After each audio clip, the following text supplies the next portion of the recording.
Hello, today is Wednesday, 20th April 2022. My name is Christian Garcia. I'm interviewing Ernesto Escamilla Jr. for the South Texas Archives at Texas A&M University Kingsville. This is part of the Voces of a Pandemic Oral History Project in partnership with the Voces Oral History Center at the University of Texas at Austin. Please know, Mr. Escamilla, that this recorded interview will be placed in the South Texas Archives at Texas A&M University Kingsville and shared with the Voces Oral History Center at the University of Texas at Austin. If there is anything you do not wish to answer or talk about, especially given that your recording may appear online, I will honor your wishes. Also, if there is something you want to talk about, please bring it up and we'll talk about it. Because we are not conducting this interview in person, I need to record you consenting, asking you a series of 6 questions. Please say yes, I agree, or no, I don't agree. After each one, there are 4 questions we need to make sure you agree to. Now, before we go on, South Texas Archives at Texas A&M University Kingsville wishes to archive your interview, along with any other photographs or documentation at South Texas Archives at Texas A&M University Kingsville. We will retain a copyright of the interview and any other materials you donate to South Texas Archives at Texas A&M University Kingsville. First question: do you give us consent to archive your interview at the Jernigan Library at Texas A&M University Kingsville? Yes. 2. Do you grant South Texas Archives at the Jernigan Library at Texas A&M University Kingsville copyright over the interview and any material you provide? Yes. Do you agree to allow South Texas Archives at the Jernigan Library at Texas A&M University Kingsville to post the interview on the internet where it may be viewed by people around the world? Sure. Do So you grant... if I say no, do we not do the interview? Basically. Really? Yeah. I'm good. Okay. I was just asking. Oh. Do you grant South Texas Archives at the Jernigan Library at Texas A&M University Kingsville consent to share your interview and your materials with the Voces Oral History Center at the University of Texas at Austin for inclusion in the Voces Pandemic Oral History Project, which will include a posting of the interview on the internet? Yes.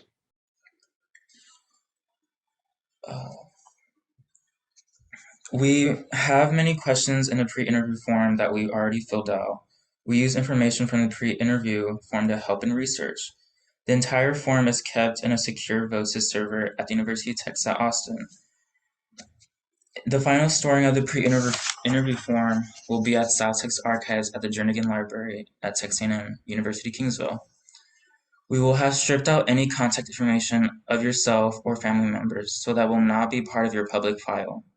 Your public file will only be accessible at the Jernigan Library. Do you wish to share your rest of your interview in your public file available researchers at the South Texas Archives at Texas A&M University Kingsville? Sure.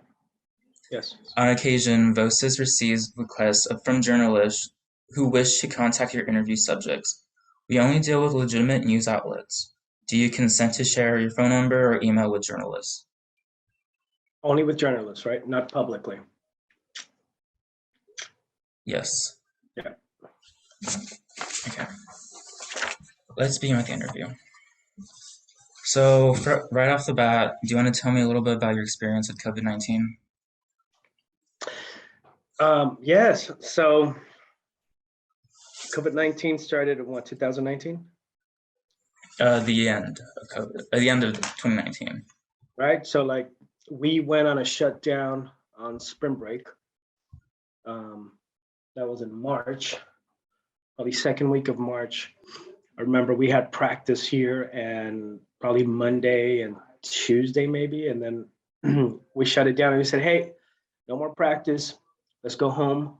And then we'll come back after spring break. So we all go home and then they send us another email saying, hey, so we're going to wait until the week after spring break just so that this dies down. And then after that, it's like, get ready to start familiarizing yourself with Zoom and with Canvas, and because we're going to do this online and we're going to finish out the year online, and everything's going to change. Graduation's going to change. No more senior. Like our season was over. We had a really good team, so no chance for making a show at district and regionals. Um, and, and that was kind of it. And we said, okay, well, we'll start next year. So then the summer starts, and we're all being very careful not to get COVID, right? And then I get COVID in the summer. So I get COVID in the summer. I had to be one of the first cases out there to get COVID. And I get COVID. I feel very sick. It starts with how did it start? I just felt like a little scratch in my throat. And then from there, I started almost like a cold. And immediately I stay home, and I said, okay, we're not going anywhere because I'm already feeling sick, and I feel like maybe I have COVID. So let's go ahead and contact the clinic to get a test and so on. And I get that, and you know, my kids get a runny nose. My wife feels a little bit achy. So we're in lockdown mode completely. I have to wait. Let's say I get COVID. I feel like that on a Monday. My test is until Thursday. So by Thursday, I'm already full blown, like, oh my goodness, everything hurts. My eyes feel like they're burning off my skull, and I have no taste, no taste, and I can't smell anything. Can't pick up the scent. And I get the COVID test, and the next day they call me and say, hey, you're positive. Oh, geez. So then my wife already has one of those tests to come schedule an appointment coming up. And so she goes just because, okay, if I have it, you have it. So she ends up testing positive, but her symptoms were a lot different. She just felt a little bit tired for one day, and then she was ready to roll. And then my kids, we figured they were positive too, but we never got them tested because she has COVID, I have COVID, kids must have COVID. But they had like a runny nose, but they never stopped. I mean, they were like going 100 miles an hour. And me, I thought I was going to die. I really felt like I was going to die. My wife is a nurse, so she was checking on me. We had the oximeter, the oxygen thing. So my oxygen levels dropped down to the low 90s, which is very dangerous. Mm-hmm. And she said, if you wake up like this tomorrow with your oxygen levels very low, I'm going to have to check you in to the emergency room. And this was when everybody was going into the emergency rooms, and they were putting them on ventilators, and then they were dying. And I go, don't take me to the emergency room, because then none of you can come and visit me, and I'm going to die in the emergency room without getting to see you guys. I'd rather die here in my house, and that's how it's going to be. I have a come to Jesus moment, and I feel like, man, I'm going to leave my wife and my 3 kids. Like, it's really going to happen. I think I'm going to die. I can't shake this off. I can't seem to get better. And this is it. And I just say my prayer. I'm a believer. So, I say my prayer to Jesus, and I say, hey, this is your will. Let it be done. Just take care of my wife and kids. And then all of a sudden, this unbelievable amount of like emotions just came. And I remember this very vividly. I just cried and cried and cried and cried because I couldn't believe of like, this is my possible fate. And we're in our mid 30s, and I'm leaving my wife and my 3 kids. My oldest son at the time was maybe 5, and my daughter was 2, 1, and then my son was a couple months old, and I just couldn't believe it. And I cried and I cried and I cried. And my wife would like, hey, it's okay. You're gonna get better. I just remember I had to get up because I had to go pee. I went to go pee, and I'm still crying. And then all of a sudden, what happens is that I start everything comes out, everything loosens up, everything comes out. And like, I got clarity. Like, A lot of the congestion just left because of that cry. I went back to bed. I told my wife, I'm going to take a nap. And I woke up the next day, and it's like everything was gone the next day. Checked my oxygen levels. My oxygen levels were at a high 90. I like felt a lot better from that night to the next day. And I think it was just my prayer, and then me just like surrendering, like, hey, if it happens, it happens. And then like that cry really helped physiologically just to loosen everything up. Give me 1 second. I'm gonna put you on mute real quick.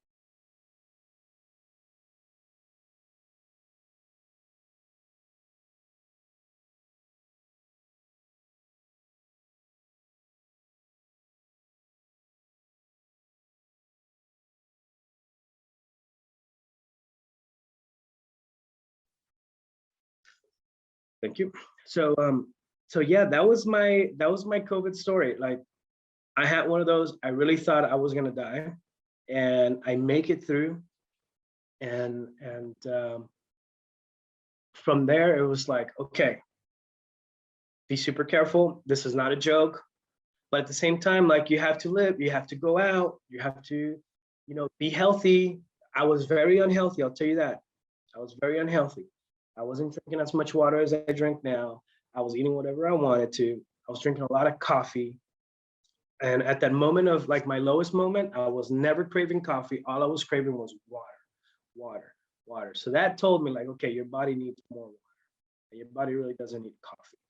So my coffee intake went down and my water intake went really up just from that experience alone. So yeah, I mean, what else can I tell you about my COVID experience other than like there was a lot of caution, but also like I was not slowing down. Like, I have things to do. Like, we have a team to train. I have a life to live. So I'm not gonna shut it down. I'll shut it down if I get COVID so that I don't get anybody sick, but I'm good. Let's go. We got to do what we got to do. So that's kind of how I navigated COVID. Since that day, I got the first vaccine, and which is 2 Moderna. You get the 2 shots, but then after that, like, I didn't boost. I figured I got the actual COVID-19, and I was very hesitant about getting the vaccine, very, very hesitant, but I went and got it. But then after that, I'm like, that's it. Like this is it. That's as far as I'm going. And I haven't felt sick. I haven't, right now I have a little bit of allergies, but everything's good. Yeah. So it's been that's my personal experience. And of course, professionally, like, it changed everything. You work as a teacher and you're used to the one-on-one interaction, talking to people. I love talking to people, being around people. And now we have to do everything online. So we have tennis class and I have workouts, and everybody's like, hey, turn on your phones and I need to see you working out. Make sure you don't pass out. And if you do, so we have a plan in place. We'll call the ambulance. Don't make sure you're not home alone while you're working out, because the workouts were pretty tough. Like, we had you guys going, and so doing that. And then some people like just turning their cameras like to the other side because they didn't feel comfortable working out in front of a camera, which I totally got. But we try to make it as comfortable as possible, but it was still very challenging. And that was 2 years of that. So yeah, it just it did a lot professionally. I know a lot of teachers retired. Like, they're like, we're done with this. Of course, for young teachers, we're like, well, we'll figure it out. But I could get someone 20 years in the game, and then this comes along, and I'm saying, hey, I'm not going to do this.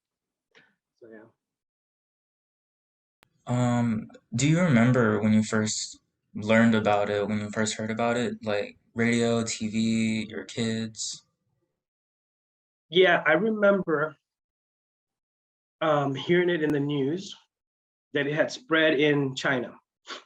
And I remember the scene of like these health officials in China, like in the streets, wearing all white and like throwing foam all over the streets.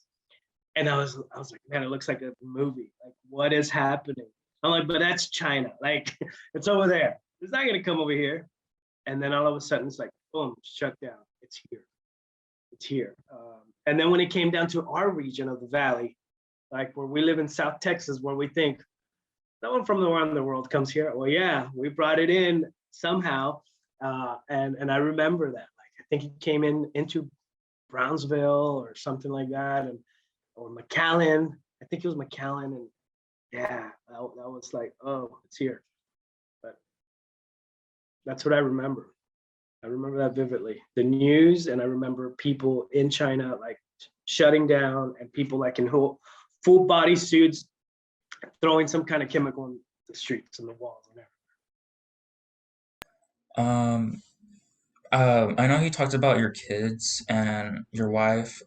How are they impacted by COVID? so my wife, she's a nurse, and but she works from home, but she'll have to do home visits. Well, completely changed it. Now everything now is at home. She does the same thing Zoom, so everything became digital. And as a matter of fact, she told me this morning that the company is now doing everything from home. So you could see like companies going like, and I don't know if this is a reason why, but do we really need to pay for this big building? Like, is this wasted money when everybody could be at home, working from home? We're still productive. Um, so that was the immediate impact with my wife and her job. My kids, why do we have to wear a mask? Why, Dad? You know, my kid, they're little. They don't want anything. We didn't do any airplanes because we felt we were going to be on YouTube, and one of those, you know, like the kid taking the mask, the dad being like, "Hey, it's a little kid," and my wife's like, "Leave my kid alone," and everyone's like kicking us out of the plane.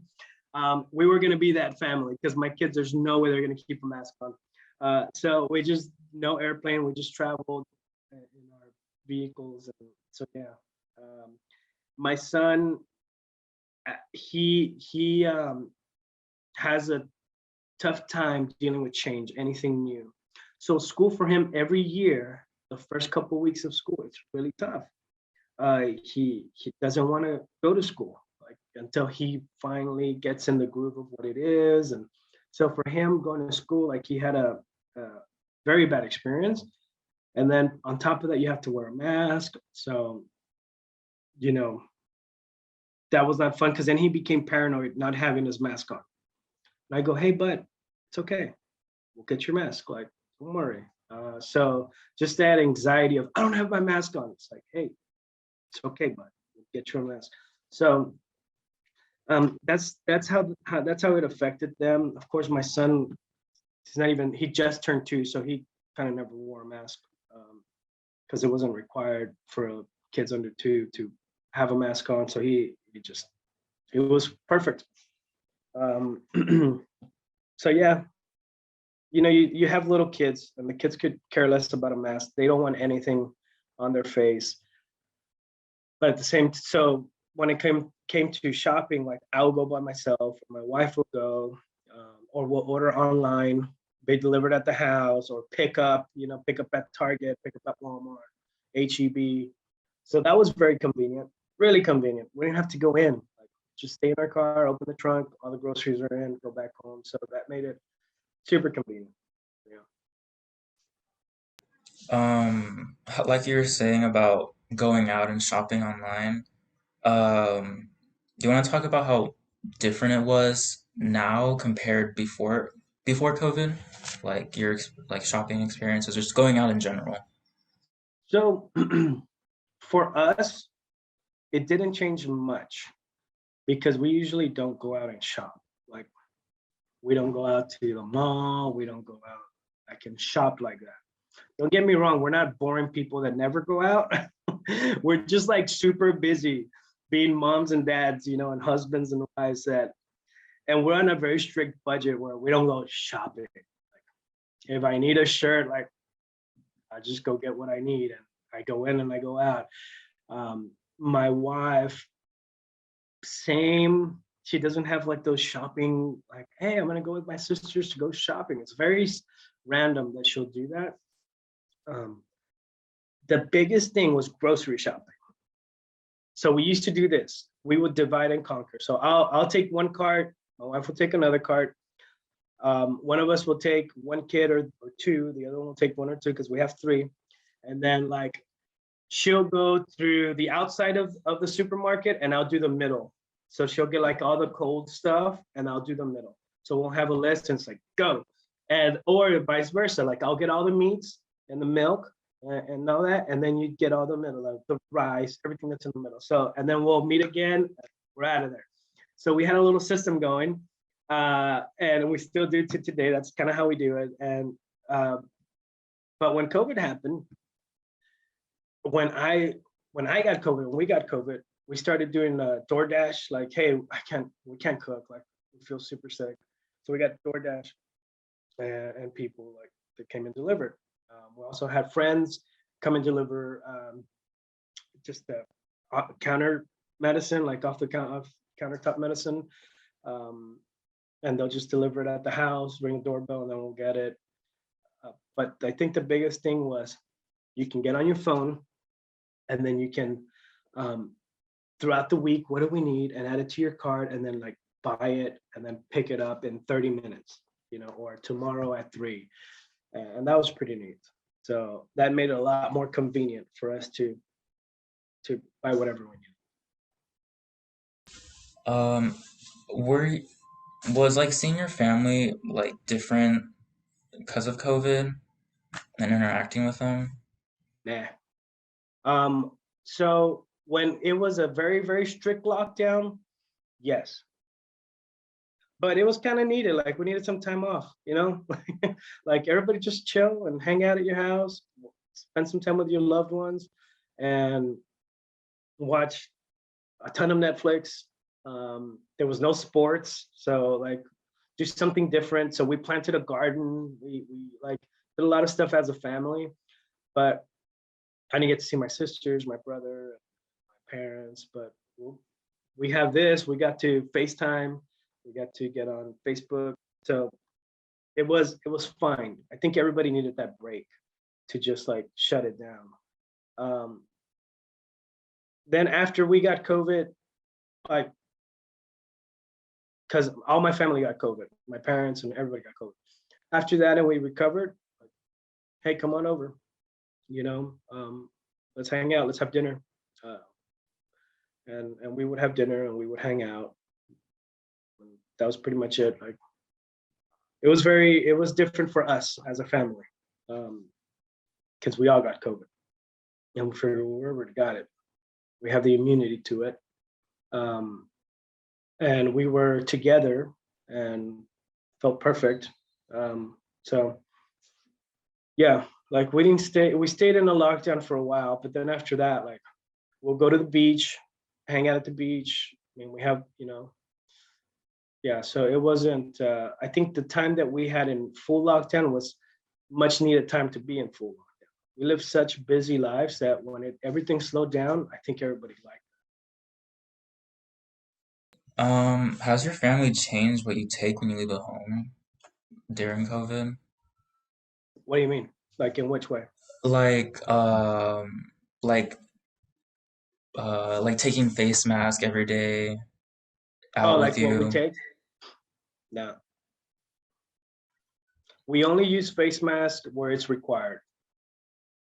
If there's not a strict requirement, if there's not a requirement, we don't wear face masks. I know, in HISD, everyone moved to online.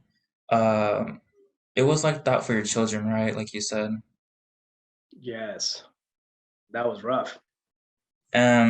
You spoke about how your son has like a rough time adapting to change. Are there any more challenges that your children faced moving to online?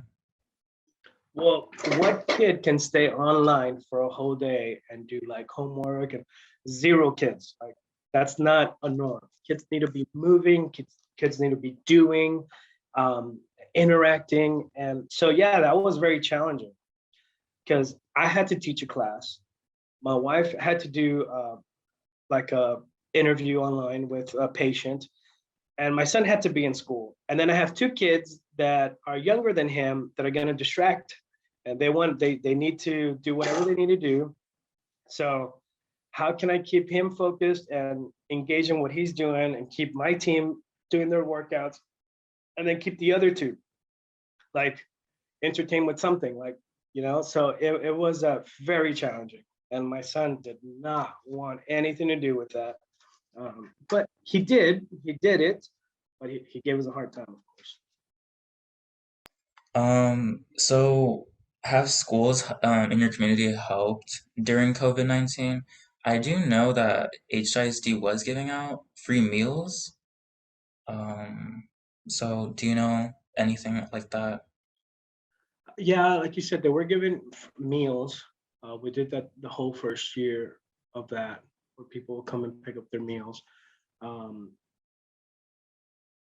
they always had masks handy. If anybody needed a mask, they had masks. Um, they gave little baggies that went home with protective gear like the mask, the shield, and hand sanitizers. I remember that. So I think they gave every home like what they needed. They also provided an iPad, not just a tablet, an iPad, Apple iPad to every student. Like that's a big deal, man. iPads are the expensive ones. It's not like you're getting, a cheap tablet. And I thought that was very impressive. Like, wow, everybody gets an iPad. Pretty awesome. And they did it like that quickly. So Um, I know you talked about your vaccine. Did you get any after effects when getting it? yes, I felt like crap. I felt like really bad. I felt like I felt when I had COVID. Both times. I had to take the day off the next day because I think I took it on a Thursday, and Friday, like I came in half a day, and I was like, I need to go home. I'm not feeling good. And I went home and I slept the whole weekend, and it took me like 2 days to get over it. Um, and I just felt like I had COVID again, but without like I didn't have the absence of like the taste and the smell. Like I could still taste and smell, but body aches, fever, all of that, like just felt it the exact same way when I got the first shot. And it made me very hesitant to get the second one. I'm like, I ain't getting this again. Like, mm-mm. But I went ahead and got it just because I'm like, okay, let's just get it. Because it became very difficult to have your own choice when it was about the vaccine. I'm like, you better get the vaccine or don't be an anti-vaxxer. I felt like crap, and I'm like, I don't want to put it again. But I did get it. And second time felt the same way, felt like crap again. But it was much less, like it just lasted a day. So yeah, those were my side effects, really bad side effects. What kind of concerns or questions about healthcare have you thought of the result of COVID? Do we know everything? Like, what are you not telling us? What are you telling us? You know, why did we only talk about one thing? Why was that the only thing to do? Get the vaccine. Why was that the only, oh, and wear your mask and isolate? Why wasn't it get healthier, eat healthier, exercise? Like we see these correlations on people that die with COVID, and there's a lot of similarities. And it was a lot of unhealthy people usually that died of COVID. Yeah, there was some healthy people that had nothing wrong with them that died of COVID too. But if you look at the majority, they had a lot of comorbidities. Why wasn't a healthier lifestyle pushed? Like this was our opportunity to change the curve. Like we've been right now where we are one of the most, if not the most obese country in the world. This was our opportunity to become the healthiest country in the world. But no, we decided not to do that. And that was such a shame, you know? So it makes you wonder a lot of things like, what is our priority? Is our neighbor's well being really our priority? Or is it something else? So, yeah. Was access to like getting healthcare different around this time? Yes, yes, we couldn't go into any offices with my kids' pediatricians. everything had to be outside, and you wait in your car, and then you come in and make sure you wear a mask, and it's like in and out, we, of course, there's a questionnaire. Do you have any of these symptoms? And if you don't, okay, we'll see you. If you do, we offer COVID tests. So yeah, it changed for our kids, and of course for us when we go check our eyes or our teeth with the dentist, all of that changed a little bit. So yeah, it changed. How about getting the vaccine? Were there any problems getting it for you or No, your our school children? offered it. Our school offered it for anybody who wanted to get it, like immediately. So they made that possible. It's pretty cool. The organizations that you're a part of, did they provide any resources regarding COVID-19 for you? Yeah, so the USTA, the United States Tennis Association, HCISD, um, Texas High School Coach Association, they all gave us resources on how to navigate this. So like for tennis, um, what is safe space? So if you remember, we had our posts are like 9 feet apart. So I had X's on every post, like this is where you can stand. Don't stand any closer to that. Like that was, I got ideas like that from USTA, like don't shake hands, tap rackets, stay. So there was a lot of resources that were provided for us to navigate like how we do things. HISD, we put a plan on how people enter and exit the tennis courts. So we enter through one gate and we exit through the other gate. Like everybody has to do that. So there's no crossing paths like that. Everything goes in one direction. So that was really neat. And we all had to design a plan, and then it had to be approved by who now is our superintendent, but it had to be approved by her, and we showed her like this is how it's going to happen, drew up a map with the little arrows, which I shared with my team then. So yeah, they provided a lot of resources too. Uh, how do you how do you believe politics affected COVID-19? How COVID was affect? I'm sorry. How do you believe politics affected how COVID has been handled? It affects it a lot. You Uh, have you have a Republican president that's pushing the vaccine, and for some reason the other side's like, no, don't trust it. Well, then we have a new president, a Democratic president, and all of a sudden get the vaccine. So the people that were like against, like, oh, don't trust this president and what he says, now they're telling you, you better get the vaccine or you're not, American enough. And you go like, okay, what? So like I don't get really into politics. I just see it, I'm not very outspoken. I don't like to speak a lot about that. I think we have a lot of very qualified people that do their research and they talk about that. I just observe, and I do my decisions quietly, and that's how I keep them. But did politics have anything to do with it? 100%, and the media did too. So yeah,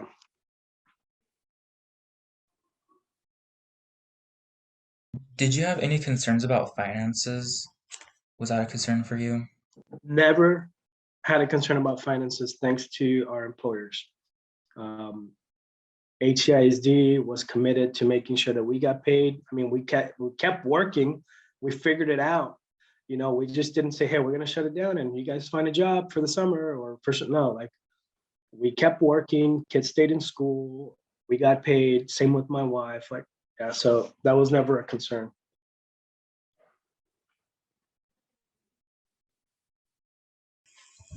How about sending money to family that doesn't live with you? Did you have to do that at any point? No, I mean, if we all helped each other, my immediate family, like my parents, my sisters, but everybody did pretty good.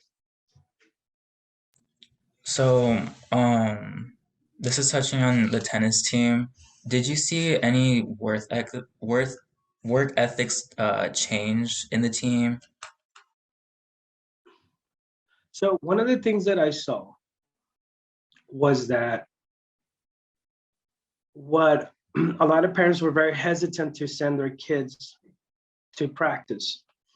And I understood that. So we had a different team. Like instead of having the original team that we planned and that we started with, all of a sudden now we had some players that couldn't come back because maybe their parents were health compromised. So they were very careful for them to interact with others, especially at the beginning of the pandemic. So I understood that. So, it changed a lot when it comes to that. Um, we had some key players not be at practice because of that. And but did it change the work ethic? Maybe not.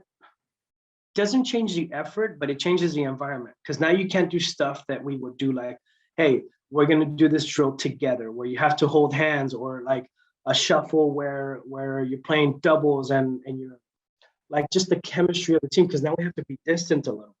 You can't be as close. You can't do like a break. Everybody come in, let's do a break, let's do a huddle, let's come in. Like it's that, and that has a lot to do with it. Like having that closeness to a team. Now everybody has to be far away. And so it changed that, but not the work ethic. I think the work ethic, that's a personal thing. You bring it. And you know, I think that stayed pretty much consistent. But it did change a lot on what we do, you know. How, if at all, have the current social movements dealing with COVID-19 impacted your life? I don't think so. I mean, I hear them all. Um, I wash my hands more. I'm more careful, you know, but I try to keep it as simple as possible living.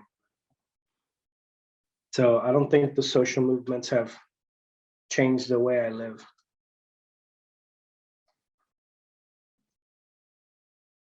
Um, you spoke about how your kids got iPads from the school district. Did you receive any resources from the school besides getting the Yeah, vaccine? absolutely. So yeah, we got and I still have it to today. We have one of these little things. It's a little device that provides Wi-Fi. So when I'm at the courts, or whether I'm at my house, like I could have Wi-Fi access. Like I have my personal Wi-Fi at home. But if I was ever out or at the tennis courts over here by myself, if I didn't want to be at home, I wanted to come to the tennis courts and I didn't want to come into the building, like I have Wi-Fi access over there. Um, we have a team iPad, so actually three team iPads, so I have that available to me. I think HISD provides any electronics that we practically need to us. We all have laptops, and so yeah, everything that we needed, we had.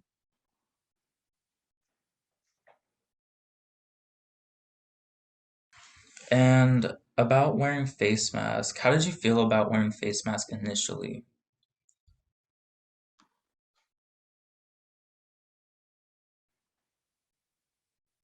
I felt like, okay, we'll do what we need to do, but I don't have the N95. I just have this face mask, and it's not protecting us, but whatever, we'll wear it. That's kind of how it felt. Like I'll put it on, but I know this is not doing anything. Um, so are you any part of church organizations? Mm-hmm. Yeah, it's Did they a provide church any called. resources? I mean, their churches are so essential, so essential to our community. They provide so much. They provide food. They provide clothing. They provide recovery centers for people that have maybe addiction problems. Um, so they provide all these things, and all those things are always available. So churches were always like, if you need masks, we have masks. If you need, whatever you need, hand sanitizers, we have hand sanitizers, always available. So yeah, our church definitely, did a lot of that. And you spoke about how uh, teaching in school like changed to online, giving workouts on Zoom. instead of having regular practices. Um, did anything else change around your work environment? Um, yeah, I would say like we all had to wear a mask while we were here like in school. We had to wear a mask. Everybody became very careful. Um, those kind of things. Um, if you got COVID, the first year they provided days for you to take where your pay won't get docked. But then the second year that wasn't available anymore. So a lot of people when they got COVID, like they had to dig into their sick time and personal time and that was difficult for them. So thank goodness I didn't catch COVID again. So I didn't have to worry about that, but a lot of people did. And is there anything else you want to share about your experience that I haven't asked you about? No, I think the biggest thing is like the disappointment in in our government where we had an opportunity to make this country into the healthiest country, but we didn't. You know, we didn't, and we're gonna see the consequences of that. Like we could have been mentally healthier, we could have been physically healthier, emotionally healthier, but that was never talked about. That was never offered, and I wish they did. You know, I think we all take care of our own tribes. Like I take care of my family, and I provide them with that, and I think every man has that responsibility. Every woman has that responsibility. Every married couple has that responsibility. We can't depend on government to give us the answers. We have to do it. Like I have a responsibility to serve my wife and serve my kids and lead them. And I think if I become dependent, that is that's not good. I think the government is good.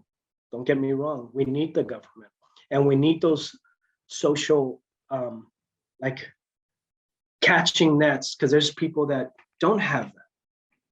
There's people that go through tough times, and we do need some help from the government and some other private entities. But that should be a temporary thing. Like, okay, well, now we got some help, and now let's get going. But I understand that not everybody can do that, and we should also help those people out. You know, so I think we need to love a little bit more. That's one thing I learned, that we got so like one-sided, and then the other side, and like we forgot just to have a conversation like you and I. Like, hey, let's just talk. Let's go play some tennis. Like, I love you. We get to hang out. We get to do this. Like, we're not on earth for forever, so let's enjoy it. There's no time to be arguing about things like that. And that's kind of how I live my life. Love people, love others, love yourself, love God. So Is there anything else you'd like to add on? nothing, man. Hope you get 100. Okay, Doing a good job. if that is it, then I will end this interview. Thank you so much. Awesome.